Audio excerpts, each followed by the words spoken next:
ఇక మొదలు పెడదాం. ఇది నీ ఏకాగ్రత గురించి, నీ క్రమశిక్షణ గురించి, నీ తలరాతను మార్చే ఆ ఒక్క సంవత్సరం గురించి. ఒక్కసారి నిజాయితీగా ఆలోచించు. రేపటి నుండి మొదలు పెడతా అని నీకు నువ్వు ఎన్నిసార్లు చెప్పుకున్నావు చెప్పు. ఆ రేపులు ఎన్ని గడిచిపోయాయి? అందరూ ఇదే అనుకుంటారు, నా దగ్గర టైం లేదు అని. కాని అది నిజం కాదు. అది కేవలం ఒక భ్రమ. నిజమైన సమస్యేంటో తెలుసా? పరధ్యానం.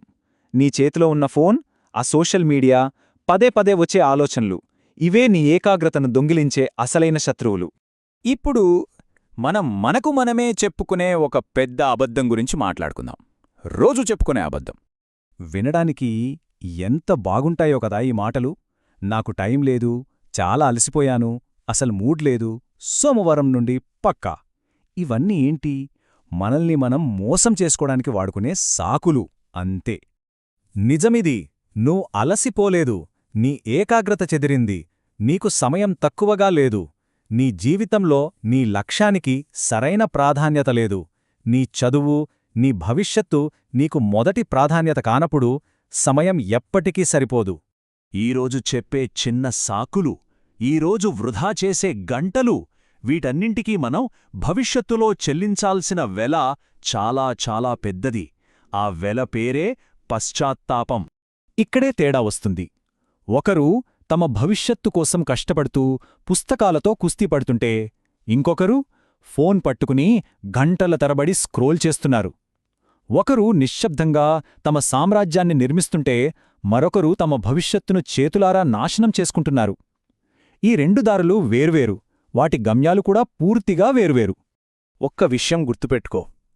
ఈరోజు వృధా చేసిన ఒక గంట, ఈరోజు చెప్పిన ఒక చిన్న సాకు పెద్ద విషయంగా అనిపించకపోవచ్చు, కాని ప్రతిరోజూ ఇదే రిపీటైతే అదే నీ భవిష్యత్తును కూల్చేస్తుంది.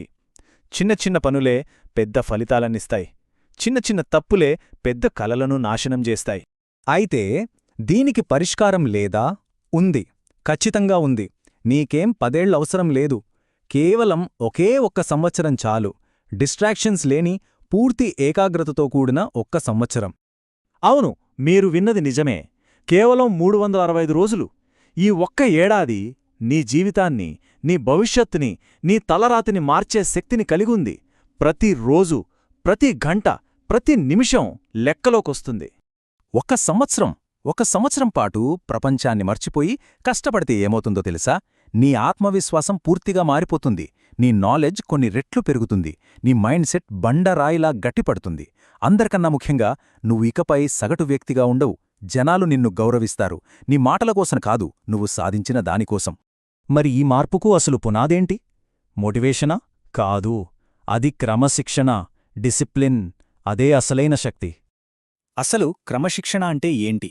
సింపుల్గా చెప్పాలంటే, నీకు మూడు ఉన్నా లేకపోయినా, నీకు నచ్చినా నచ్చకపోయినా, చేయాల్సిన పనిని టైంకి పూర్తి చేయడమే క్రమశిక్షణ. నీ ఫీలింగ్స్ని పక్కన పెట్టి యాక్షన్ తీసుకోవడమే నిజమైన పవర్. చూడండి, మోటివేషన్ అనేది ఒక నిప్పు రవ్వలాంటిది. అది నిన్ను స్టార్ట్ చేస్తుంది అంతే. కాని క్రమశిక్షణ ఒక పునాదిలాంటిది. అది నిన్ను నిర్మిస్తుంది. ఈ రెండింటికీ నిలకడ తోడైతే ఇక నిన్ను ఆపగలిగేవాడు ఎవ్వడూ ఉండడు. ఈ ఒక్క మాటను మీ మెదడులో ముద్రించుకోండి.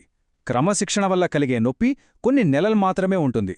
కానీ ఈరోజు కష్టపడనందుకు కలిగే పశ్చాత్తాపం, నొప్పి జీవితాంతం ఉంటుంది. ఏ నొప్పి కావాలి? ఫైనల్గా ఇదంతా నీ చేతుల్లోనే ఉంది. నీ ఎంపిక, నీ భవిష్యత్తు.